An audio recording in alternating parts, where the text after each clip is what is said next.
The courtroom had barely settled into silence when the judge reached for a sealed envelope that no one expected to exist. For a split second, every attorney stopped writing. Reporters leaned forward. Cameras, barred from recording inside the courtroom, remained outside, but dozens of journalists exchanged nervous glances as word spread through whispered text messages that something unusual was happening. Then the judge looked directly at both legal teams and quietly said, "This court has received new information that changes the direction of today's proceedings."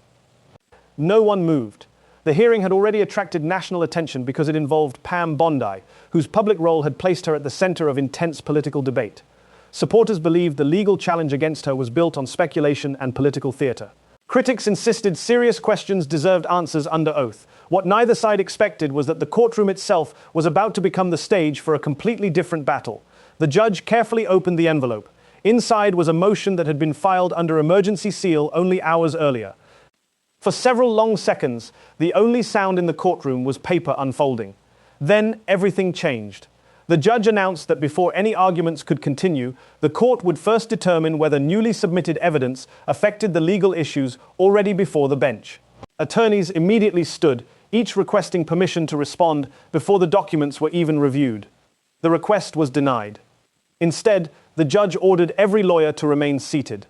The courtroom, normally filled with confident voices and carefully rehearsed arguments, suddenly became painfully quiet. Nobody knew exactly what had been submitted. Nobody knew who filed it. And nobody knew whether it would strengthen or completely dismantle either side's position. Outside the courthouse, television networks interrupted scheduled programming. Legal analysts who had prepared to discuss routine procedural questions suddenly admitted they had no idea what was happening inside. One commentator described the situation as something almost unheard of. Another simply said, "Whatever is in that envelope just changed today's hearing." Inside, the attorneys exchanged cautious looks. Pam Bondi remained composed. She had spent years navigating high-pressure legal and political environments, understanding that appearances inside a courtroom often mattered nearly as much as legal arguments themselves. Across the aisle, opposing counsel quietly reviewed handwritten notes before requesting permission to address the court. The judge declined again. "I will review the submission before hearing further argument." Several minutes passed in complete silence. Every page turned seemed to last forever. Court staff moved carefully, almost afraid to interrupt the moment. Then the judge paused at one particular document. Eyebrows lifted. The courtroom noticed immediately. Even experienced trial lawyers who had witnessed countless hearings recognized the expression. It was the look judges sometimes gave when they encountered something they had not expected. The judge reread one paragraph, then another. Without saying a word, another document was compared against it. The silence became almost unbearable. Finally, the judge looked toward both legal teams. "I have several questions." Nobody could tell which side those questions would benefit. Opposing counsel rose first. "Your Honor." Before another sentence could be spoken, the judge interrupted. "No arguments yet." That answer alone sent a ripple through the gallery. Judges rarely prevented attorneys from immediately responding unless they believed understanding the documents came before advocacy. The courtroom sensed this hearing had entered unfamiliar territory. The judge requested the clerk distribute copies of selected pages to each party. As attorneys began reading, their reactions became impossible to ignore. One lawyer's confident posture disappeared. Another began whispering urgently to colleagues. Legal assistants hurried toward the hallway carrying stacks of files. Phones vibrated continuously. Outside, reporters noticed attorneys entering and leaving conference rooms far more frequently than expected. Rumors spread almost instantly. Some claimed a witness had come forward overnight. Others believed previously unavailable communications had surfaced. Still others suggested procedural mistakes might affect earlier filings. No one knew which theory, if any, was correct. Back inside, the judge finally addressed the courtroom. This court's responsibility is not to resolve political disagreements. The statement immediately commanded everyone's attention. It is to determine whether the law has been followed, whether constitutional protections have been respected, and whether the record before this court supports the relief requested. Every sentence landed with unusual weight. The judge continued, "Public opinion, media attention, and political consequences will not determine today's decisions." Several spectators quietly nodded. Others scribbled notes as quickly as possible. Pam Bondi remained expressionless. Her attorneys appeared focused but noticeably more alert than when proceedings began.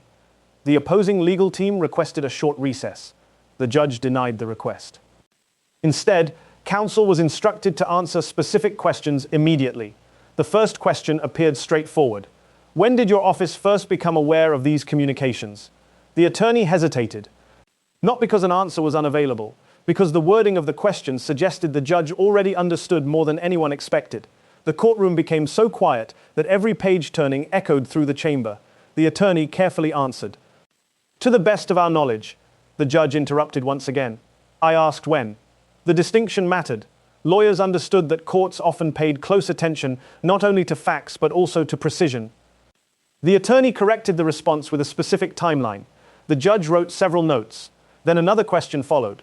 Were supplemental disclosures considered before today's hearing? Again, hesitation. Again, careful wording.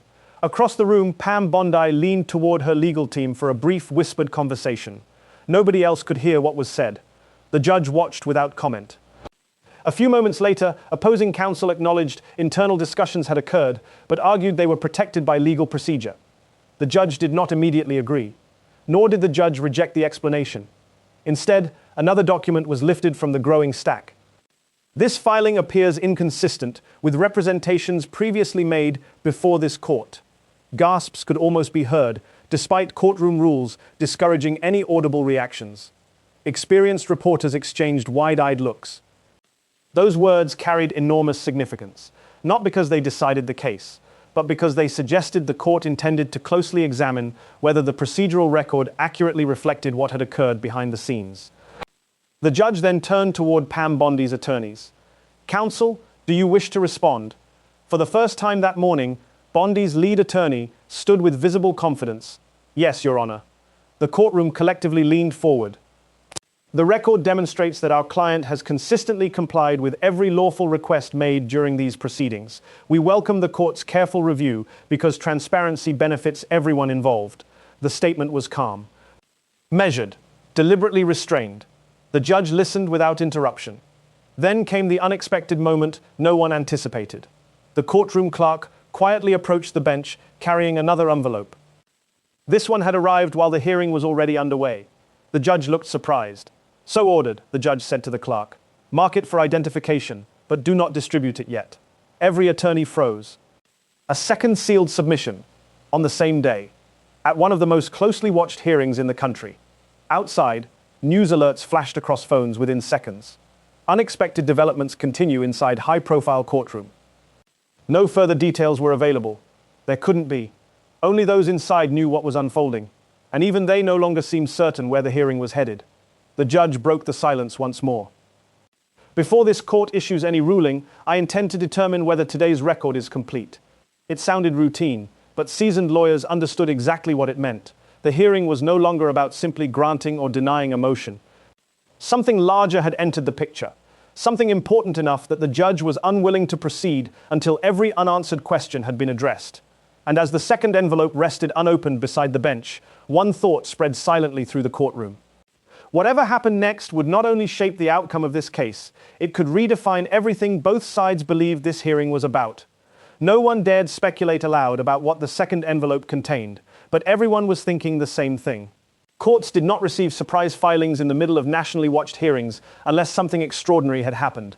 The judge rested a hand on the envelope without opening it immediately, almost as if weighing whether its contents would answer lingering questions or create entirely new ones. Counsel, the judge finally said, before I review this submission, I want clarity regarding representations made to this court during the last hearing. The words immediately shifted the focus. Legal arguments were one thing. Questions about prior representations were something else entirely. The attorney representing the plaintiffs rose again. Your Honor, we have acted in good faith throughout these proceedings. I hope so, the judge replied evenly. Because if the record proves otherwise, the consequences extend beyond today's motion. A heavy silence settled across the courtroom. Several reporters exchanged quick looks before continuing to type. Those words would dominate headlines regardless of what happened next.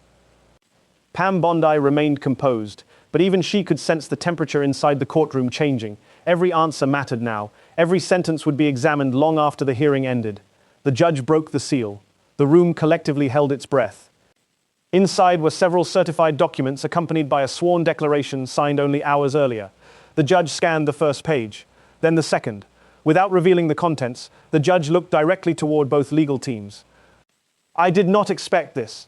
Nobody spoke. The judge continued reading for nearly 5 uninterrupted minutes. The silence became almost unsettling. Court staff avoided making even the slightest noise. When the judge finally looked up, the expression on the bench had changed completely. "I am entering this declaration into the record provisionally." Instantly, both sides objected. "Overruled," the judge said, before either attorney could finish. "This court will determine admissibility after hearing argument." That answer satisfied no one. Opposing counsel requested permission to review the declaration before questioning continued. So ordered. Copies were handed across counsel tables. The reaction was immediate. One attorney leaned back in disbelief. Another repeatedly reread a single paragraph. A junior associate whispered something that caused the lead attorney's face to lose all color.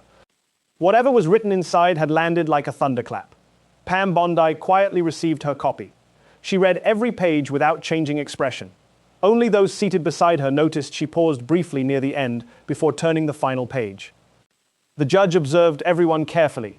"Has everyone had sufficient opportunity to review the submission?" Reluctant nods followed. "Very well." The judge folded both hands. "I have a simple question." Every lawyer looked up. Why was this information not presented sooner? No one answered immediately. The courtroom waited. Finally, opposing counsel spoke. "Your Honor, the declaration became available only after additional interviews were conducted late yesterday evening." The judge nodded slowly. "That explanation addresses timing." A pause followed. "It does not address why earlier filings suggested no further witnesses existed." Again, silence. The attorney searched for the right words. "There were evolving circumstances." The judge interrupted. "The court is familiar with evolving circumstances." Another pause. "I am asking about accuracy." The distinction hit hard. Inside federal courtrooms, accuracy carried extraordinary weight. One inaccurate statement might be forgiven if corrected promptly. A pattern of inaccuracies was something entirely different. The judge turned toward Bondi's legal team. "Counsel, your response." Bondi's lead attorney stood. "Your Honor, today's declaration confirms concerns we raised weeks ago. We repeatedly argued that the factual record remained incomplete." The attorney walked toward a display monitor positioned beside the courtroom. With permission from the bench, several previously filed exhibits appeared on the screen. One by one, dates, timelines, and public filings were compared. No dramatic speeches, no raised voices, just documents. As each exhibit appeared, the courtroom began noticing inconsistencies, not necessarily contradictions, but gaps, questions that had never been fully answered. The judge watched carefully without interruption. After nearly 20 minutes, the attorney stepped away from the monitor. "Our position has been consistent from the beginning. Major legal conclusions should not be reached while material facts remain unresolved." The judge nodded thoughtfully. Opposing counsel immediately responded. "Your Honor, incomplete information does not invalidate the legal theories before this court." "Perhaps not," the judge replied, "but it may affect whether immediate relief is appropriate." That single sentence altered the direction of the hearing. Until now, many observers believed the judge would rule that afternoon. Now it seemed increasingly possible no immediate ruling would come at all. Outside the courthouse, legal analysts scrambled to revise their predictions. One former judge appearing on live television commented that courts sometimes delayed major decisions when unexpected factual developments emerged during hearings. Another analyst cautioned viewers against assuming delay favored either side. It often means the court wants to get it right. Inside, proceedings resumed. The judge called for a brief sidebar conference. White noise filled the courtroom speakers, preventing anyone from overhearing. For nearly 15 minutes, attorneys gathered around the bench. Occasionally, documents changed hands. Once, the judge asked the clerk to retrieve a rule book from chambers. When everyone returned to their seats, the atmosphere felt noticeably different. The judge addressed the courtroom. "Having reviewed today's submissions, the court is considering whether additional briefing should be ordered." A murmur swept through the gallery. Additional briefing meant more legal arguments, more evidence, more time. Not the dramatic finish many expected. But then the judge added something no one saw coming. However, every eye returned to the bench. "Before deciding that question, I intend to resolve one issue immediately." The courtroom froze again. The judge reached for a marked exhibit. This exhibit was referenced repeatedly by both parties. The document was displayed on monitors throughout the courtroom. Its contents themselves were not remarkable. What mattered was the timeline attached to it. The judge slowly traced several dates with a pen. These dates cannot all be correct. An audible gasp escaped someone seated near the back before the bailiff restored order. The judge continued. If event A occurred on this date, event B could not have occurred when represented. Neither legal team spoke. Both were checking their own copies. One attorney quietly shook their head. Another began rapidly flipping through binders. The judge waited patiently. Finally, Bondi's attorney stood. Your Honor, we noticed that discrepancy during our preparation for today's hearing. The judge looked interested. And? We chose not to speculate until we confirmed the source documents. The judge nodded approvingly. Opposing counsel then rose. We believe the discrepancy resulted from a clerical error. The judge considered that possibility. It may have. Another pause. Or it may not have. Those four words echoed through the room. The judge leaned slightly forward. Courts cannot assume. Courts cannot assume. Every lawyer present understood the message. Assumptions had no place in judicial findings. Facts did. Verified facts. The judge requested sworn testimony from the records custodian responsible for maintaining the disputed timeline. Within minutes, the witness entered the courtroom. After taking the oath, the questioning began. Simple questions at first. Employment history, responsibilities, record-keeping procedures. Everything seemed routine. Then came one question that changed the witness's demeanor instantly. Did anyone ask you to revise or reorganize these records after litigation began? The witness hesitated. Not long. Just enough for everyone to notice. The judge noticed too. You are under oath. The witness swallowed. Yes. The courtroom seemed to stop breathing. Who? The witness looked down at the documents before answering. I received instructions from a supervisory office. The judge asked carefully. Were those instructions written? Yes. Do those communications still exist? Another pause. I believe they do. The judge placed the pen down slowly. This court orders those communications preserved immediately. No objections. None. Everyone understood why. If written instructions existed concerning changes to important records after litigation had begun, the court would almost certainly want to examine them before issuing any substantive ruling. The hearing had now expanded beyond anyone's expectations. It was no longer simply about competing legal arguments. It had become a search for how the underlying record had been assembled. And as court recessed briefly before the next witness, even veteran reporters admitted they had never seen a hearing evolve so dramatically in such a short period of time. Everyone arrived expecting a ruling. Instead, they were watching an entirely different story unfold, one that seemed to grow more complicated with every sworn answer. When the court reconvened 30 minutes later, the atmosphere had changed yet again. The quiet conversations that usually accompanied a recess were gone. Attorneys who had entered the courtroom confidently that morning now appeared unusually cautious. Thick binders had been replaced with hastily printed documents. Additional members of both legal teams had arrived, quietly filling the rows behind counsel tables. The judge noticed. So the parties have expanded their teams. No one answered. It appears today's hearing has become more significant than anyone anticipated. The courtroom remained silent. The records custodian was recalled to the witness stand. After confirming the witness remained under oath, the judge asked the question everyone had been waiting for. You testified that written instructions exist. Yes, Your Honor. Did you personally retain copies? I retained the emails that were sent directly to me. A ripple spread across the gallery. Emails, not handwritten notes, not verbal conversations. Emails created timestamps, metadata, a trail. The judge leaned forward. Have those emails been produced to either party? No. Why not? I wasn't asked.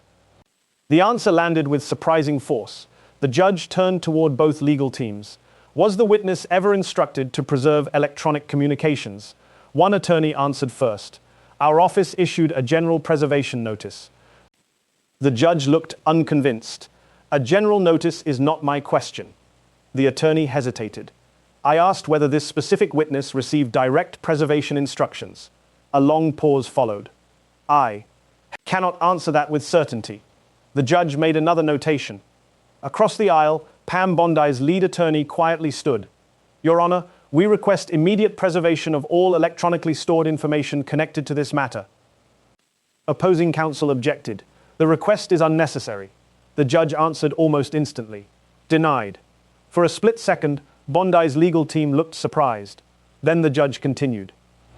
Denied because preservation will not merely be requested. Another pause. It will be ordered. The courtroom erupted into whispered conversations before the bailiff restored order. The judge's tone remained calm. Effective immediately, every potentially relevant electronic communication associated with today's testimony shall be preserved pending further order of this court. No one objected. No one dared. The witness was excused. Almost immediately, another individual was called. Unlike the previous witness, this person entered with obvious confidence. A senior administrator. Someone responsible for overseeing multiple departments. After taking the oath, the judge began asking questions personally rather than allowing attorneys to lead. How long have you supervised document management? Approximately 6 years. Were you aware of any post-litigation organizational changes involving records discussed today? Only routine administrative updates. The judge nodded. What qualifies as routine? The witness explained that files were occasionally reorganized, renamed, or archived for efficiency. Reasonable enough. Then the judge held up one of the exhibits. This document existed in one folder on Monday. The witness nodded. Correct. By Wednesday, it appeared in another. Correct. And by Friday, the original folder no longer existed. Another pause. Yes. The judge waited. Can you explain why? The witness appeared confident. Our department transitioned to a new filing structure. The answer sounded plausible, until the judge asked one more question. When did planning for that transition begin? Several months ago. The judge picked up another document. This internal memorandum approving the transition is dated 2 days after litigation commenced. The witness blinked. I had not seen that memorandum. But you approved implementation. Yes. The judge remained expressionless. So implementation began before formal approval. Silence. I don't know. The courtroom grew noticeably quieter. Bondi's attorneys exchanged quick glances. Opposing counsel began reviewing documents at remarkable speed. The judge looked toward the clerk. Please display Exhibit 27. The courtroom monitors illuminated once again. This exhibit contained a timeline prepared by court staff using documents submitted by both parties. No commentary, no opinions, only dates, one after another. Email, meeting, policy revision, archive request, litigation filing, administrative approval. As the timeline expanded across the screen, something unexpected became obvious. Several events appeared to overlap in ways that raised entirely new questions. The judge spoke softly. This timeline may ultimately prove entirely innocent. Everyone listened carefully. Or, another pause. It may require substantial additional explanation. Nobody attempted to interrupt. For the next hour, attorneys debated technical issues involving discovery obligations, preservation duties, and procedural rules. To most observers, the discussion seemed dry. To experienced litigators, however, every exchange carried enormous significance. Cases were often won or lost long before trial through procedural decisions. The judge repeatedly emphasized one point. This court is not interested in speculation. Every witness, every attorney, every argument returned to the same standard. Evidence. Verified evidence. Nothing else. As afternoon sunlight filtered through the courtroom windows, the judge requested one final witness. Unlike the others, this witness had not originally been scheduled to testify. The courtroom doors opened. A middle-aged career analyst quietly walked inside, carrying only a slim folder. No dramatic entrance, no television-style suspense, just another sworn witness. After taking the oath, the analyst answered preliminary questions without hesitation. Then came the moment that shifted the hearing once again.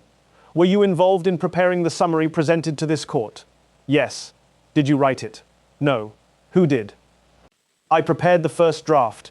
What happened afterward? It went through revisions. How many? I'm not certain. More than 5. Yes. More than 10.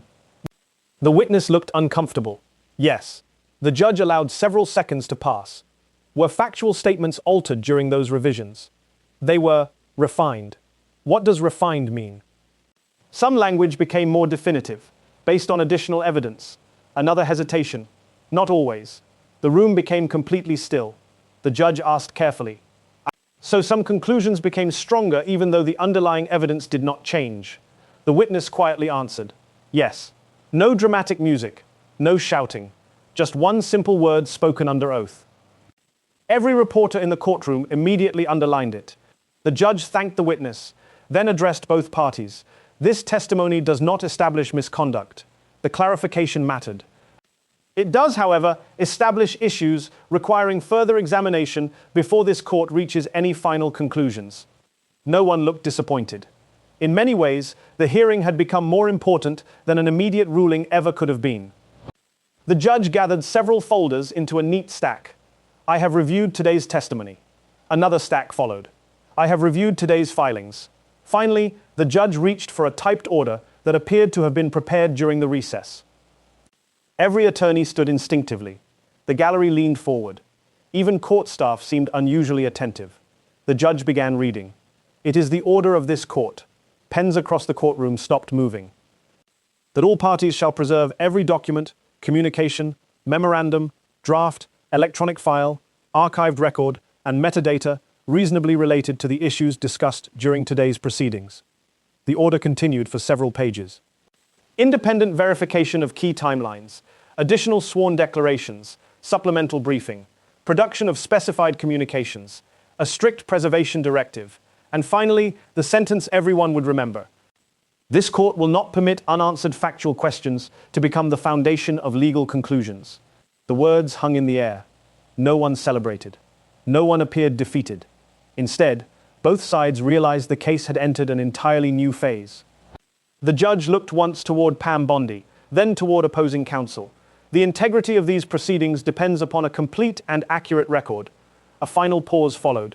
This court intends to have one. With a single strike of the gavel, the hearing ended. But outside the courthouse, no one believed the story was over. If anything, it had only just begun. The next round would not be decided by television commentary or political rhetoric. It would be decided by documents, testimony, and whatever answers emerged once every piece of the record was finally brought into the light. And for everyone who had witnessed the day's extraordinary proceedings, one thing was certain. The court's order had transformed what many expected to be a routine legal hearing into a high-stakes search for the truth.